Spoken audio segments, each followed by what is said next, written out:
You're listening to The Bible Guys, a podcast where a couple of friends talk about the Bible in fun and practical ways. Here we are, Chris. We are here. Man, it's good to be here. Yes, and it is Friday, which means that it is the last day of the week. People have to suffer through the weekend without us. But it's the tomorrow. Best day of the week for Friday's the best day for most of our listeners, because the majority of the time, this is when we get to find out what made Chris mad this week. It's the most important. Yeah, above anything else. It's the most important segment we do. It's so funny. Yeah, so I do have one. I do have one. So yes. You're kidding. You had something make you mad this week? Yeah. But it makes everybody mad. I never saw it coming. Yeah, out of all fairness, this makes everybody mad. Okay, everybody. Because sometimes, like if I say I'm really angry at like returning shopping carts, that doesn't make everybody mad. Yeah, right? It makes most people mad. Most people, but not everybody. But this right here makes everybody mad. Okay. So what happened this week, and I can't tell you who it was or exactly the circumstances because it was personal within my family, but somebody texted me from my family and assumed the worst. Mm-hmm. And they didn't approach it with a question, because the question should have been, hey, did you do this? And then my answer would have been, no, I didn't do that. Mm-hmm. But instead, the assumption came with like, hey, you did this, and now blah, blah, blah, blah, blah, blah, blah. And all of a sudden, this text comes with this really poor assumption, right, of assuming the worst. And yet, what should have happened is assuming the best, right? Right. Like, oh, he probably didn't do that. Hey, Chris, did you do this? Right? Mm-hmm. And so let me give you an example. So even though I can't get specific about this, I can get specific about a time that this happened in my previous church. So we were doing this building campaign, and it was, a large church, the previous church I worked at. And we had printed these really nice, full color, high gloss campaign books, right? Now, what I knew was these books were donated, right? So this company who we used was owned by a person who now comes to Heritage, by the way, and but was owned by a person who said, hey, this will be my gift to this capital campaign, and I'm going to provide, I'm not even kidding when I say this, I think probably tens of thousands of books, 20,000 of these books, and they were just really nice. And they decided to give that. Well, that's a big financial gift, right? So anyway, they give it, but we're not going to stand up on the stage and say, hey, credit goes to this guy, right? We just don't mention it. So this lady comes over to me after the service, and she comes over and she goes, I'm not giving a dime. I'm not giving a dime to this capital campaign. I'm like, why? And she goes, because I can't believe that you spent so much money on these books. She goes, why would you flaunt your money with this high gloss? Look at these books. These books must have cost, tens and tens and tens of thousands. In a church that's going to waste that much money, I'm not going to give a dollar to. And then of course, I know what's coming, right? Mm-hmm. And I go, I said, actually, these books were donated by this person who gave it as a gift. And she goes, oh, and of course, immediately she felt so unbelievably dumb, right? Yep. But then she goes, she didn't know what else to say. So she goes, well, then why didn't you say that from the platform? And I said, I have a better question. Why didn't you just assume it? And she had no answer for it. Right. I'm like, why didn't you assume that we're going to make good financial decisions, right? Of all the things that we've done for you as a church, why wouldn't you just assume something like that? Hey, they must have probably got a deal, or they must have, maybe even donated or something like this, right? Why wouldn't you assume that? Why wouldn't you assume the best? Instead, you assume the worst, and then all of a sudden you have this horrible conclusion, right? And I think that makes everybody mad. So what made you mad this week was you had a family member who assumed the worst. Yes. Instead of approaching it just with a question, at least give me the benefit of the doubt of saying, is this true? Mm-hmm. Right? Mm-hmm. Hey, can I confirm something before I get mad? Right? Just approach it with a question. Were they right? No, they were wrong. They were wrong? Yeah, they assumed the worst and it was wrong. Mm-hmm. Well, obviously, if they were right, they wouldn't have made me mad, right? No, it still makes you mad when people assume the worst, even if it is the worst. Yeah.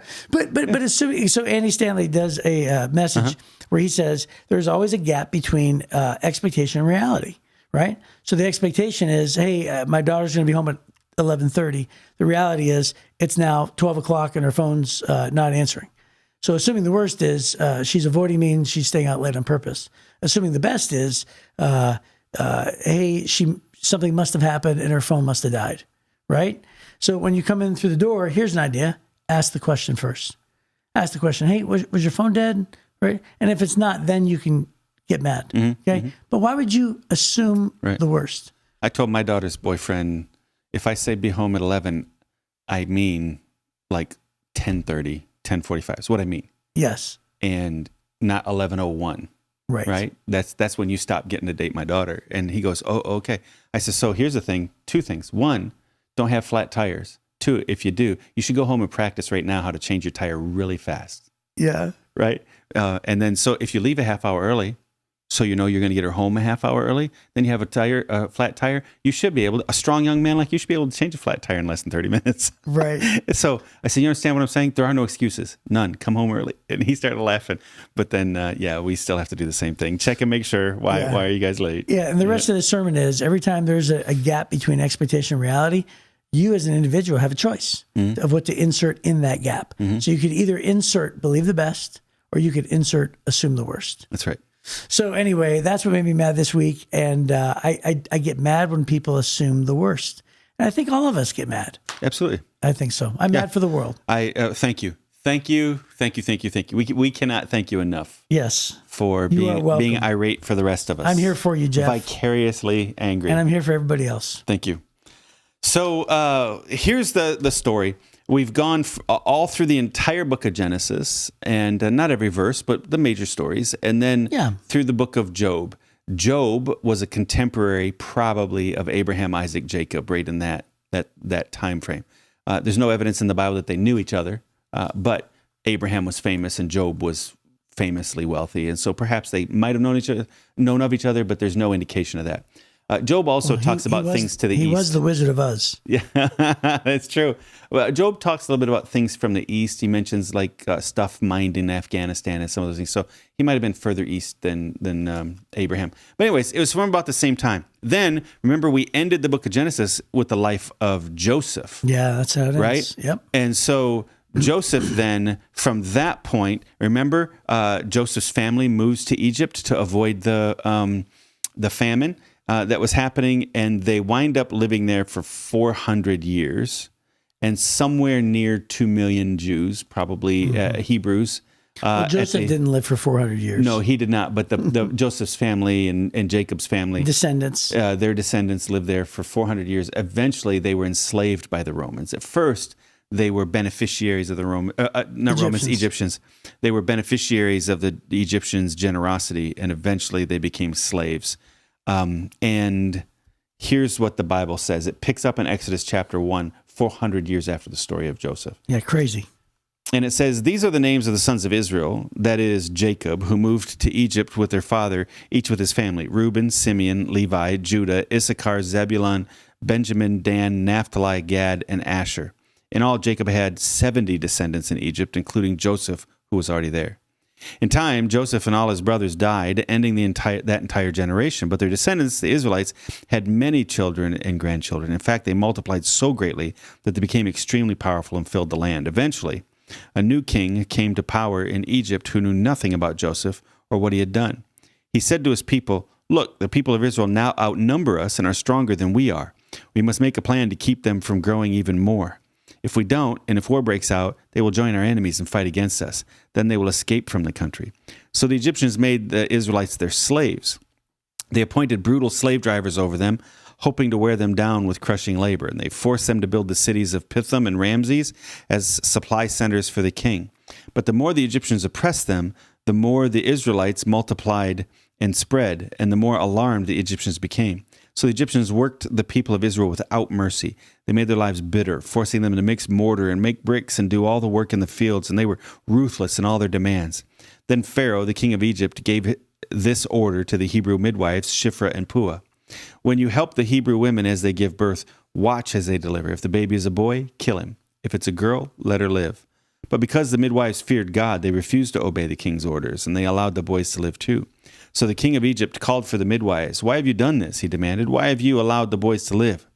"The Hebrew women are not like the Egyptian women," the midwives replied. "They are more vigorous and have their babies so quickly that we cannot get there in time." So God was good to the midwives, and the Israelites continued to multiply, growing more and more powerful. Because the midwives feared God, he gave them families of their own. Then Pharaoh gave this order to all his people: "Throw every newborn Hebrew boy into the Nile River. but you may let the girls live. That's rough. Yeah, you want to talk about rough. Mm-hmm. So you ever seen the cartoon The Prince of Egypt? Yes.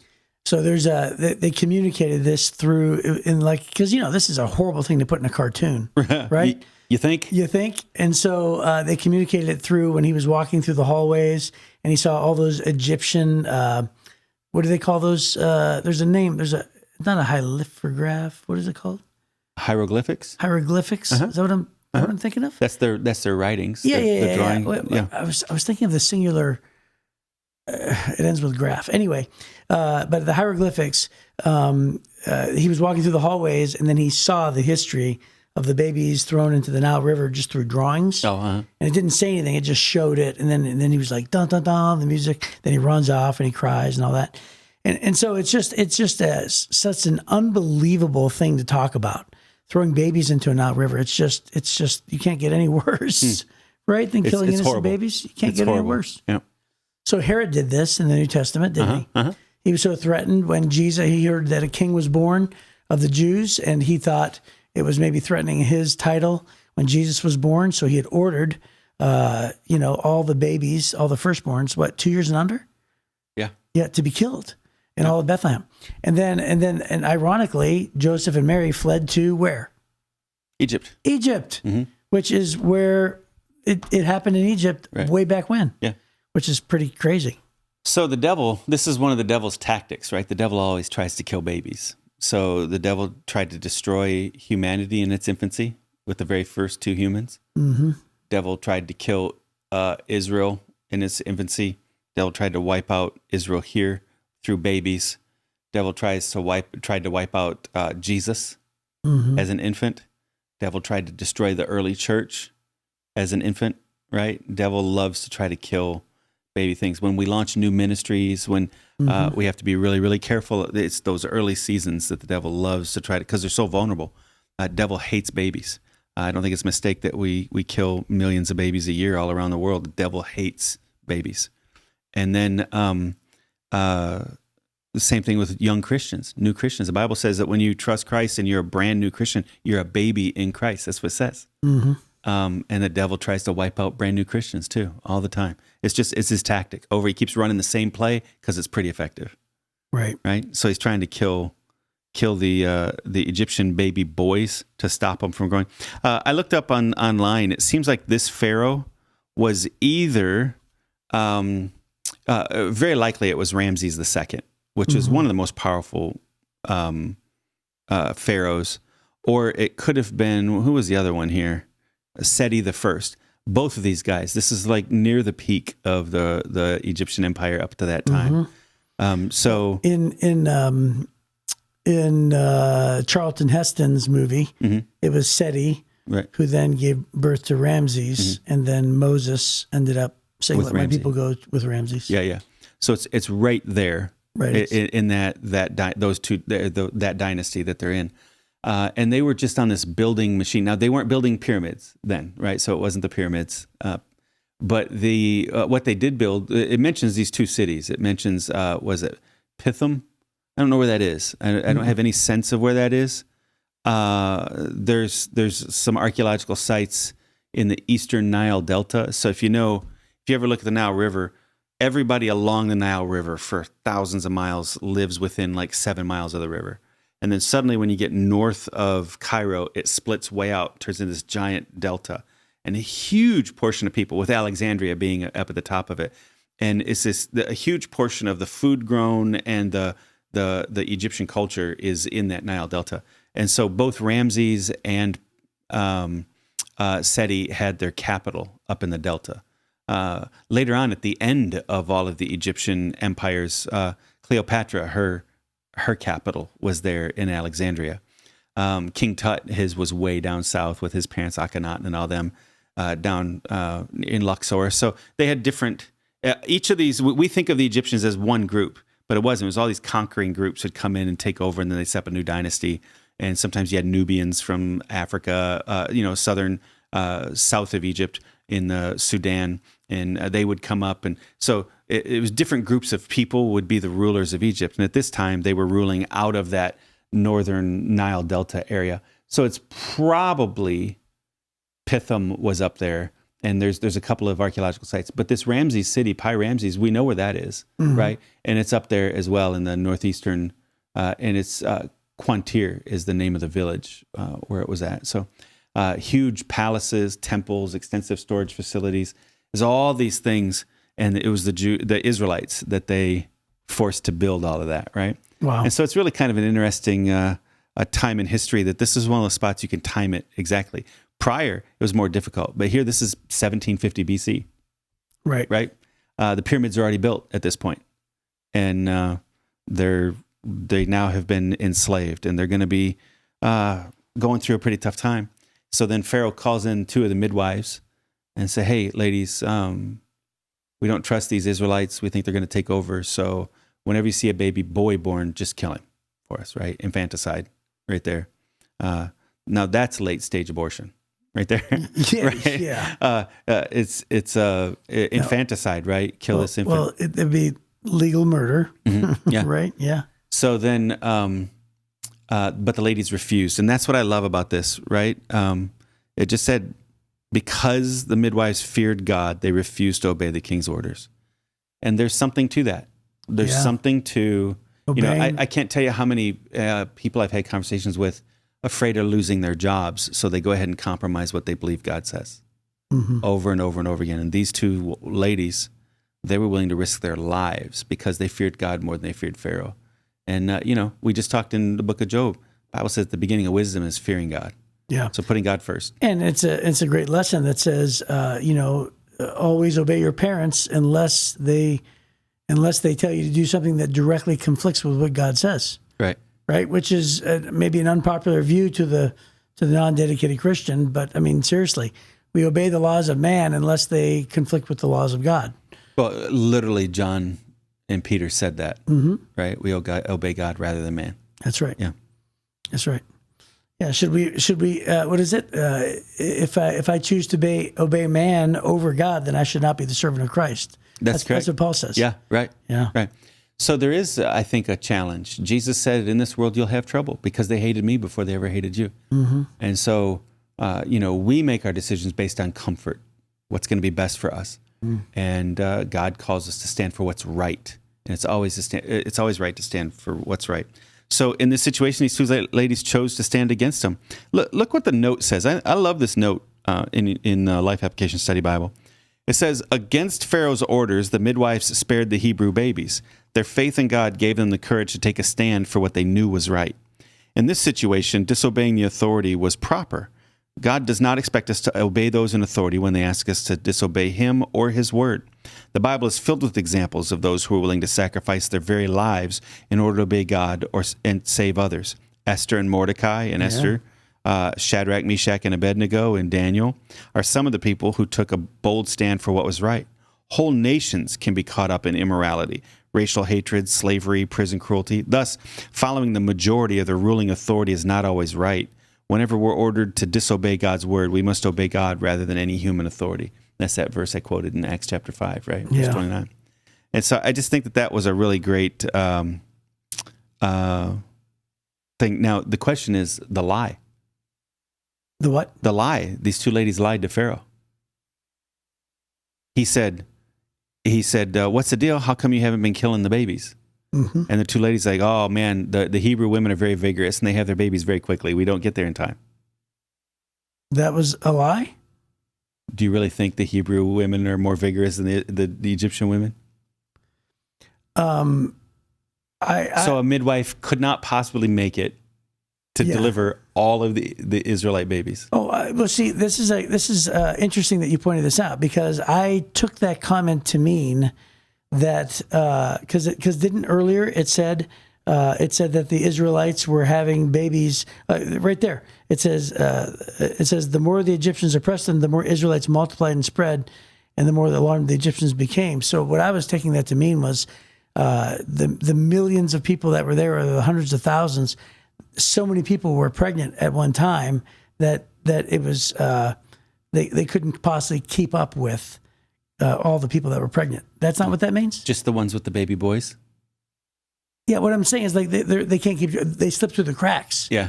because they can't possibly govern that many people. They can't go around and just check them. So there could be thousands of babies born, but we can't get to them because they're all having babies so quickly. That's certainly their claim. That's their claim here, and it seemed believable to Pharaoh. You think that was a lie? I think it probably was. Really? Yeah. Yeah. Well, so were they having trouble before? Before he told them kill the baby boys, were they having trouble? It doesn't say they were. Huh. He had, and very likely these ladies were the supervisors of the midwives, right? It's very unlikely that if you have, a couple million Israelites, that 2 women are delivering all the babies. Right. So they're probably supervisors of the midwives, and these are the 2 getting hauled in. And then, so we were able to deliver the babies last week, but now this week we just can't get to them all. I see. Yeah. So you're assuming that this statement meant that an Egyptian midwife was there for a Hebrew birth. No, I'm saying that they were claiming that they didn't actually deliver the babies when they did. Huh. Interesting. Yeah. Well, either way, though, it's a... The note here does kind of acknowledge... The note for that passage says, did God bless the Hebrew midwives for lying to Pharaoh? God blessed them not because they lied, but because they saved the lives of innocent children. Right? Interesting, yeah. This doesn't mean that a lie was necessarily the best way to answer Pharaoh. The midwives were blessed, however, not for not violating the higher law of God that forbids the senseless slaughter of innocent lives. This would be like Schindler hiding, cooking his books and changing his books so the Nazis wouldn't discover that he was rescuing and buying Jews. Right. That's what they're doing. Is they're misleading the Pharaoh in order to save a life. Hey, I think there's another sermon hidden in here too that talks about that you could use it to talk about how God's going to use even the most wicked of kings for His purposes. Right. So, here comes. We're about to see that God's going to choose Moses. Moses is going to come. There's going to be a big deliverance, and it's going to have a spiritual significance and all these different things. And yet God is still working in the midst of even the most wicked king. It reminds me of when we read the Christmas story every year, and it says that Caesar Augustus put a census over the whole world that they should be taxed, and then from the king's decisions, from the Caesar's decisions, comes Jesus being born in his hometown Bethlehem to fulfill the scripture, right? So God's going to use somebody like Caesar Augustus, just through his decision of wanting more money to fulfill the scriptures, right? And it reminds me that even the most wicked of kings, God's going to have His way and use and work amongst even the worst of these guys. So it just goes to show you that God is not thrown off by ungodly leaders. So therefore, we don't need to fret, right? That's right. We don't need to fret no matter who our political leaders are, because it doesn't trump the fact that God's always going to continue to work and have His way and fulfill His purposes regardless of the leaders. Yeah. I also think it's interesting, he finally comes to the end, verse 22 there, and says, throw every newborn Hebrew boy into the Nile River, right? Ugh. And they worship the Nile as the source of life. But they're killing here now, so they're sacrificing these Hebrew children to their god, Israel, or the Nile River there. And it's interesting because the rest of the story of Moses is God squares off with all the gods of Israel. I mean of Egypt, right? By the end of Moses' life, we'll get to that, but he squares off, and at the end of this story, every one of the plagues was challenging another one of the main gods of Egypt, right? So it starts off with kill the babies. No, we won't kill the babies. Okay, now take the newborns. So newborn is different from the, infant. So kill the newborns. Is that what it says? Yeah, every newborn Hebrew boy. So now I think that expands it. Now, if you just find a little boy, a tiny boy, throw him in the water, drown him. You got Nile crocodiles out there. You got all kinds of crazy stuff. Well, back then, I'm sure the crocodiles were raging. Yeah. So it would be in his mind then, look at my power. I'm a god, and I'm demanding that you sacrifice these babies to another powerful god that we recognize. And, I think a lot of times we're tempted to sacrifice the most important things to the gods in our own lives, right? We worship our job so much that we're willing to sacrifice our family. We worship our ability to make money. We're willing to sacrifice our integrity, all those things. And so a lot of times, if you're wondering where you're willing to sacrifice the most important things, look at what you're spending most time on and the things that you worship, and those will rise up like that. So there's a lot of little sermons. There sure are. There's tons of them. In Exodus 1. Well, it's going to get crazy from here. Yeah. Tune back in on Monday because we're going to be talking about Moses. Yeah. Because it's gonna go from here. So, hey, thank you so much for tuning in, and hopefully we will see you next time on the Bible Guys.